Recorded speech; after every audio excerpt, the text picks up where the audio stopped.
Good afternoon, everybody. This is Simply Runa.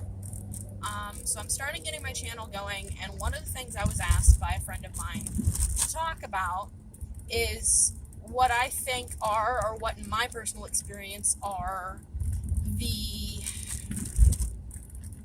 differences in the day-to-day life of well, in my case, a Gardnerian High Priestess. And I've done a lot of thinking about it, and I thought I'd have something clever to say, like, well, it's not different, or, well, I live just like everybody else. And for the most part, I think that is true. I do, lead a fairly regular life. I get up every morning, I get dressed, I go to work, I have days off, I have days on. I'll just go with I have an office job. I'm management, and I've really been focusing on advancing my career lately. So in that way, I'm not much different than a lot of people in the United States. Make decent money, not rich. I'd say upper, lower class, lower middle class maybe. But when it comes to being pagan, being a witch, being a priestess, I'm not sure I could separate the three out. I'm well aware certain things apply to me that don't apply to all pagans, but then I think that a lot of the things that I experience to some extent. And I think the big thing that I noticed, that I've noticed many, many years, is how Christianized the rest of the world is. And it's more a matter of not meeting that conformity, not meeting that Christianization that the rest of the world seems to have, even for someone who isn't Christian. And what I mean by that, when you have a store, being a manager, so I have a certain amount of control over my schedule, right? I can pretty much decide when I want to be there, and when I have people available, I can put people in my store on days that I either can't or maybe don't want to be there. Holidays, that sort of thing. And one of the things you start to notice are things like, for example, Sundays. For a long time, I worked Sundays, because why not work Sundays? It doesn't really affect me if I have a Christian employee or coworker that does not want to work a Sunday. I've always been that person, like, hey, I'll cover you that day. And they're like, oh God, are you sure? And I'm like, yeah, I'm sure. And for context, I don't know if I mentioned prior, I do live in the South, in the United States. And for those of you who may be elsewhere and don't know, it's Christian down here. And if you're not Christian, in most cases, you either pretend to be, or at the very least, you don't say that you're not. So every now and again, sorry, traffic. Every now and again, you get somebody that will make a comment like, oh, what do you mean you work on Sundays? Our store has to be closed because we're all good Christians. What's the deal with your store? Or something to that effect. And it sounds over dramatized, and it's not like an everyday thing around here, but it definitely happens. Before I was a manager, I started making a point of, I was one of the employees that would float to other stores on Sundays. We had certain managers that would not open at all, and I was the only reason they kept their stores open, and they would make a point of, well, I think it's a religious thing, I'm standing up for my religious rights and the fact that the Bible says yada, yada, yada. I'm not going to go into a religious debate, just Sundays, most Christians theoretically aren't supposed to work, so down here they sometimes take that a little more seriously than other places in the world. Every now and again someone makes a comment, or like, for example, things that I say. So, small context, my mother was pagan, not traditional pagan, just pagan, which is fine. She was what we call eclectic. She studied what she studied, and it worked for her, and that's what she did. And I had that influence, but she didn't necessarily teach me to be pagan. And as a young child, I went and I stayed with my father, and I didn't necessarily pick up right away on what she'd kind of been teaching me. When I was 15, living down here in the South, I started to realize Christianity just didn't work for me. And I kind of gave up the church, as it were. And from that point, for about 5 years, I was solitary. And, from about 15 to 19, 20, so 4 or 5 years. And it was all very under wraps. And in that time, it was I had books in my room that my father didn't know about. He wasn't really religious, but he was very much about the status quo. So he didn't want me being weird. He didn't want me into stuff that was going to make him look bad. He didn't want me, kind of dabbling, as it were. And then I went to college, and I got very involved in my studies. I was an anthropology major and a writing major, and I didn't really have a lot of time for anybody. And I think that part of my lifestyle has always been a thing. I would say I'm a scholar in the antiquated sense that I frequently spend a lot of my time alone with books, and I don't necessarily feel alone. I do a lot of research, I do a lot of study, but I'm not physically in the presence of others. And between college and my current career, which requires a lot of study on my time, it requires, I'll just say it, I do taxes. So, especially this year, not to bore you all with the lingo, there's been a lot of last-minute changes. So it requires a lot of time studying, sometimes time at home, just to make sure that I kind of keep up with what's going on. I like to think I'm very good at my job, and part of that is because I do take that extra time to really look into things. So anyway, in the context of my life, I kind of realized at one point, I kind of thought that I was socially awkward, socially behind, socially stunted. And then I kind of just realized it's because I never really see people. But part of that is spending all that time with my paganism, and then the people that I did see for a long time were people I was studying with. Once I became a Gardnerian initiate, which, by the way, was when I was 19. 18, I began training. 19, I officially became a Gardnerian initiate. So I've now been doing that 10 years, just over 10 years. And so when I did get out of my house, the people that I did see usually were other Gardnerians, other pagans, other, similar kinds of people. So what happens is, the further you get away from that Christianization, the less you're exposed to it. You start saying things like, good gods is a thing that I say, or thank the gods is a thing that I say, and I don't think anything about it, because the people I'm around, thank the gods, hail, or, just if something specific happens, thank Freya, thank Odin, thank Caradwin, thank Breed, whoever's related, and everyone's like, oh, and it's this thing, and it's, just a bunch of pagans having a good time. But so then I go out into my daily life, and now and again I'll be, in public or at my job, and I'll say, oh, thank gods, thank the gods, and someone will look at you, and they'll just squint, like, did you really just? And usually they don't get a chance to say anything about it, but every now and again you do something, and I'm so used to it, I'm not sure I could pick it out. And I actually spent 3 days trying to prepare for this video, trying to think of things.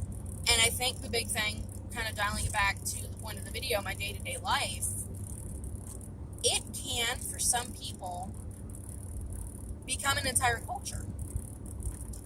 And I think one of the things I've noticed in the last few years, as an adult, I went through some shit as a kid, and I learned to kind of very carefully craft my circle, not in the magical sense, but in the social sense. Who I have around me, who I allow to be close to me. And I think it's a very strong skill to cultivate for anybody. But I hadn't realized so much, maybe, that all the people I chose to have around me happen to be pagan. The decent people in my life worth having, for the most part, not exclusively, have largely been pagan for the last several years. And that wasn't intentional as much as I think it was circumstantial. Most of the decent people I met being pagan was because the only circles I went into, the only places I went, the only people I talked to were pagan for the most part, or at least pagan friendly. So what kind of has gone on is that I I say things, I do things, I eat things a certain way, I make certain comments, like we had Groundhog Day not too long ago, and someone's like, oh, it's gonna be, 6 more weeks of winter, or do we know if it's, sorry, I need a better camera, here, we'll work on this as time goes on, and I'm like, oh, no, silly, it's always, the equinox and the solstices and whatnot are always on the same day, and someone just looked at me like, excuse you? Like, where does this come from? And I'm like, it's a thing. It's an astrological given thing. And they're just like, so you didn't grow up with a groundhog? And I'm like, I guess not. And it just kind of, people look at you, and they're just like, okay, all right. And sometimes people are smart enough to figure it out. Certain things, for example, St. Patrick's Day was not too long ago. I don't usually wear many colors. I'm kind of a goth, which isn't really a witch thing. It's just my personal thing. I tend to wear a lot of black. So I don't usually wear green anyway, but I specifically will not wear green on St. Patrick's Day. For people who don't know, and for what it's worth, my guy at home is Irish. If you're proud of being Irish, power to you. If you choose to celebrate St. Patrick's Day, power to you. That's a personal choice. I choose not to. If you do, that's fine by me. It's cool. But St. Patrick's Day, the lore is that St. Patrick is the one that drove the snakes out of Ireland. Well, brief history lesson, snakes were a representation of pagans, and specifically at the time, the Celtic Druids. So realistically, what we were celebrating, or have been celebrating, or people do still celebrate, ultimately is the Catholic lie that they had committed genocide, basically, and exterminated the Druids and the pagans from Ireland. And I happen to know perfectly well they're still over there, because I've had communication with a couple of them.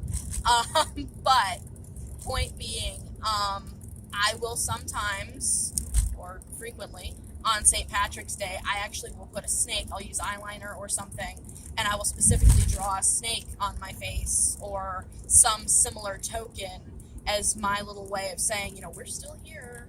And I always kind of assumed only pagans would get it. Some other people understand what I've done. And so in my day-to-day, it is very common. You either have your ignorant people, and by ignorant, I simply mean don't know, and they don't know, and they don't catch on, and they treat you like everybody else, which is fantastic, and I'm cool with that. And then you get people who are either pagan or what I would call pagan-friendly, that are in the know, but they don't care. You do what you do, and that's fine. Occasionally they might ask your advice or question, something, otherwise it's fine. And I'm very comfortable with that. But then you get people who are in the know that are just like, really? Or they'll say something like, oh, you're such a nice girl. I didn't think you'd be a devil worshiper. And especially down here in the South, the devil worshiper thing comes up frequently. I can't legally say much, but I will say I did have a legal battle with a former employer. And it was down to requesting winter solstice, aka Yule, off. Beyond that, I can't say anymore.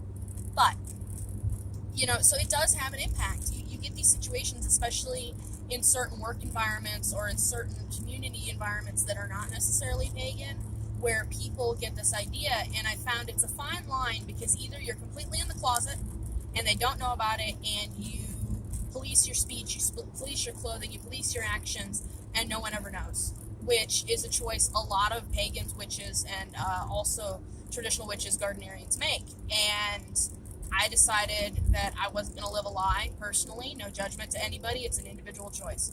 I felt like I was living a lie, being in the closet, and I couldn't do it. And I wasn't going to do it. I paid for that.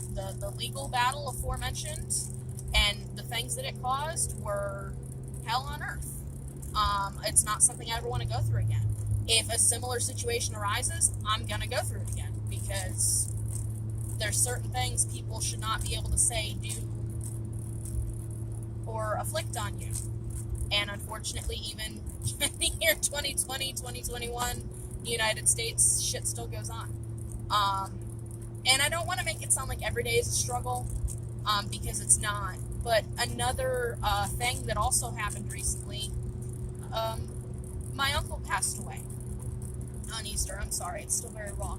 My uncle passed away Easter morning, and I don't celebrate Easter, obviously. But I was out to breakfast with my partner, and we were having a conversation. Mid-conversation, I get a text message, and, that happened. And I've been struggling a little bit. The family is across the country from me. I haven't really been able to reach out like I would like to. I couldn't make the trip last minute like I wanted to. Holiday weekend airfare was too expensive. So I'm dealing with, my whole family is either Christian or what I would say Christianized, meaning that maybe they're not religious, maybe they don't go to church every Sunday, but their cultural patterns, their beliefs, the phrases they use, in cases like, for example, funerals and deaths of people, I would say is from a Christian bent. And I'm afraid to say anything. My cousin, it was her father, had messaged me, and she's not coping well. My father, it was his brother that passed, is not coping well, and I feel like I don't know what to say to them, because as a pagan, I look at death completely differently than they do. As Christians or Christianized people, they view it as the end. You only have one life to live, and when you're gone, you're gone, and beyond that, personal values, dictate. But for me, I'm just thinking, oh wow, we all have these memories. I've been getting photos. It's very bittersweet. I got a photo of my uncle holding my cousin and I when we were 4 or 5 years old. It's a beautiful photo. I don't remember it happening, but we've been telling stories, and the pagan way in general, and everybody's different. Your mileage will vary, but we tell stories. We remember those that are gone, and I've always believed that as long as we remember them, they haven't gone anywhere. And there's my cousin and her children, which are the man that passed away's grandchildren, and I'm just like, he lives. This is his legacy. This is, where his life went. This is where he is. And I lit a candle, and we do, on the western wall so in case if you don't know, Gardnerian traditions, British traditional traditions, we have what are called family lines. Different lines, just like families in the general sense, have different traditions and things that they pick up and that they teach and that they pass down. Along the way, one of my upline passed down the idea of the white table, which I understand originally comes from hoodoo. I don't know how it's changed because I'm not familiar with the original practice, but we usually on the western wall, because west is the direction of water, which is also the direction of death in some pagan philosophies and in ours. And it's where we remember those that have passed. So we will hang photos on that wall, and there's usually a table with a white runner and a cup to be filled either every day or on special days or when you're remembering them, and some candles. And so when I found out my uncle had passed, we were out of the house, we were having breakfast, and there were a couple errands we needed to run before we could go back home. I was not in the best of ways, but, we still couldn't go directly home. And so when we did, I immediately went to my white table, and I lit a candle for him, and I locked myself, this is in my temple room, I locked myself in the temple room, and I just talked to him. I've been estranged from my family for a few years. I had just gotten back in contact, hadn't been up to visit everybody yet, and then this happened, and so I had things on my heart I wanted to say to him. So I lit a candle and I talked to him, and I realized, talking to the rest of my family, that this isn't a thing that's done. So I think for me, kind of dialing it back, we're almost at about 20 minutes, and I'm going to try to keep these about 20, 30 minutes long. I think the big thing for me, being a priestess, being pagan, being in the world of everybody else, and my day-to-day life, is that it's just a different culture for some of us. Some people, you have your beliefs, you kind of keep them to yourself, but then for some of us, we get so entrenched in what we believe, and we get so outside the Christian doctrine that the world, at least in the United States, I can't really speak for the rest of the world, but the world as I know it, as it were, that our way of looking at things, our way of dealing with things, our idioms are different, our vocal patterns are different things that we say. Obviously, our holidays are a bit different. When I'm like, oh, it's a holiday today, we have, my partner has friends that like to see us on occasion, He's more gregarious than I am. He's definitely the social butterfly. But it's a running joke in our house. His friends only ever want to hang out when it's a holiday.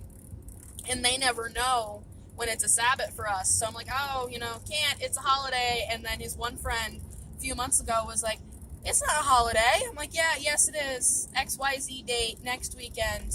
We're having, I forget what Sabbath it was. It would have been spring equinox or something to that effect. Imbolc. I think it was over Imbolc. And she's like, what is that? I've never heard of that. So I explained it, which is fine, but it's just, all these different, sometimes it's like butting heads, unfortunately, because people are used to the pattern that most people live in, and then sometimes it's a matter of, oh, that's neat, tell me more. Oh, that's cool. Or, oh, I always heard you were witchy, I didn't realize it was actually a religion, and, so sometimes it can be inspirational. A lot of times I tend to lose myself in the pattern, in the ebb and the flow, and specifically as British traditional BTW, priestess and priests and so on and so forth, we try to live in that cycle. We try as best we can to live in that pattern, and I feel like for a while there I got so in that pattern that I didn't realize that I no longer kind of fit in the quote-unquote real world, and sometimes it can be a little jarring. But anyway, that's that. Anybody, if you have any more questions, I'm just starting out. Anything you want me to talk about, I'm not going to promise. Also, I would like to institute what's called the Cauldron of Questions. If you want to ask me something anonymously, specifically anonymously, drop a line, drop a message, and just tell me you want to submit the Cauldron of Questions. And I would love to get enough feedback to be able to pull out a segment either weekly or monthly. I'm going to try to do these every week if I can. But pull out a Cauldron of Questions section and answer as best as I can. No promises at this point, but we'll definitely see what we can do. And I hope you guys have a great day. Be safe, enjoy this time of year, and do your taxes. Bye-bye.